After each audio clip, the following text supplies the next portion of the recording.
अवधूत चिंतन श्री गुरुदेव दत्त. श्री स्वामी समर्थ. स्वामी तुमच्या सर्व चांगल्या इच्छा पूर्ण करो ही स्वामींचरणी प्रार्थना करते आणि आजच्या अशा सुंदर व्हिडिओला सुरुवात करते. तर उद्या आहे मार्गशीर्ष महिन्यातील दुसरा गुरुवार. जसं की आपण पहिल्या गुरुवारी जी आपण सेवा केली माता लक्ष्मीची, जशी आपण माता लक्ष्मीच्या पूजेची कथेची मांडणी केली, त्याच प्रकारे याही गुरुवारी आपल्याला त्याचप्रमाणे माता लक्ष्मींची सेवा करायची आहे, माता लक्ष्मीच्या कथेची मांडणी करायची आहे. आणि यामध्येच आणखी आपल्याला दुसरं काय उपाय करायचा आहे हे मी या व्हिडिओमध्ये तुम्हाला सांगणार आहे. त्याआधी माझ्या चॅनलला सबस्क्राईब आणि लाईक आणि कमेंटमध्ये श्री स्वामी समर्थ लिहायला विसरू नका. तर आपल्या हिंदू संस्कृतीमध्ये मार्गशीर्ष महिन्याला खूप जास्त महत्त्व आहे. जसं की श्रावण महिन्याला महत्त्व आहे, त्याचप्रमाणे मार्गशीर्ष महिन्यालाही तेवढंच महत्त्व आहे. आणि माता लक्ष्मी आणि अन्नपूर्णा माताला तेवढ्याच प्रकारे मान्यता आहे. अन्नपूर्णा माता ही अन्नाची देवता मानली जाते. जेव्हा मुलीचं लग्न होते तेव्हा मुलीला आपण अन्नपूर्णा मातेला आपण तिला देत असतो, कारण अन्नपूर्णा माता ही धनधान्याची व सौभाग्याची प्रतीक मानलं जातं. यामुळं आपण कन्येला आपण अन्नपूर्णा मातेचं मूर्ती देत असतो. तर आपल्याला अन्नपूर्णा मातेचा अत्यंत प्रभावशाली असा आपल्याला उपाय करायचा आहे, जेणे की तुम्हाला वर्षभर धनधान्य आणि समृद्धी याचं वर्षाव होत राहील. तुम्हाला अन्नाची कसल्याही प्रकारे कमतरता राहणार नाही.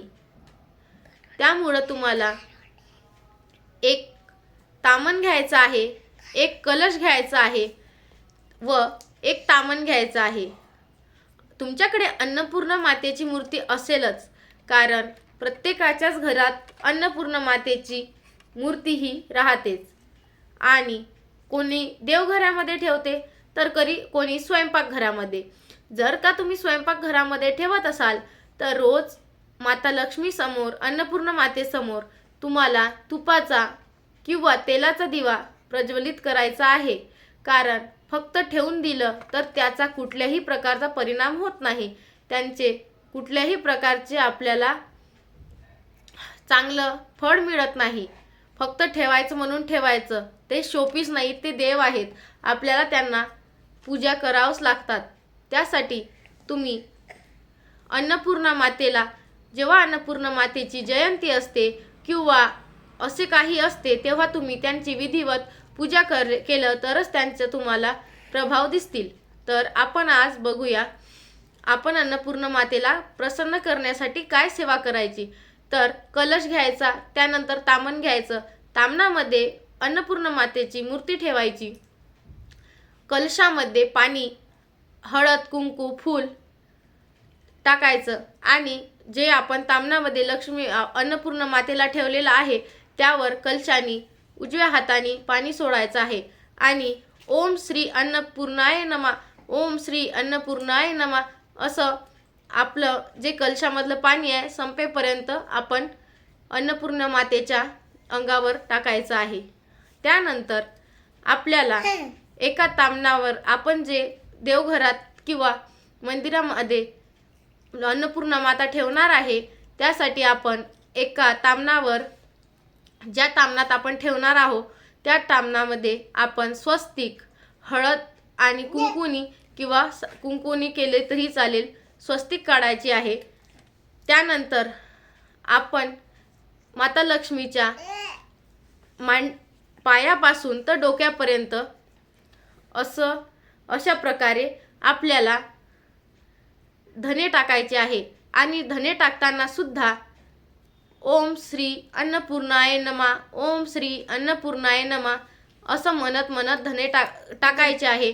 आणि धने माता लक्ष्मीच्या खांद्यापर्यंत एवढे टाकायचे आहे.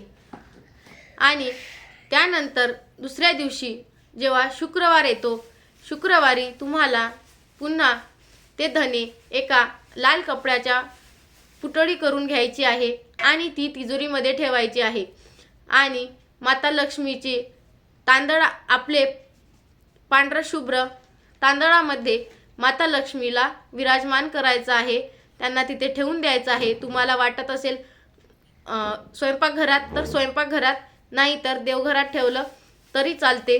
आणि माता लक्ष्मी ह्या पूर्व दिशेला किंवा जर तुम्ही स्वयंपाकघरात ठेवत असाल तर आग्नेय कोपऱ्याला ह्या माता लक्ष्मीला ठेवायचं आहे तुम्हाला.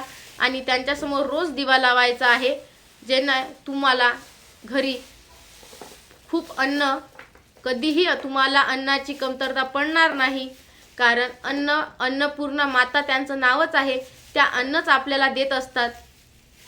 तर तुम्ही यांची अशा प्रकारे उद्या गुरुवार आहे तर तुम्ही त्यांची सकाळी सेवाही करू शकता. माझा व्हिडिओ आवडल्यास लाईक, शेअर आणि सबस्क्राईब करायला विसरू नका. श्री स्वामी समर्थ. धन्यवाद.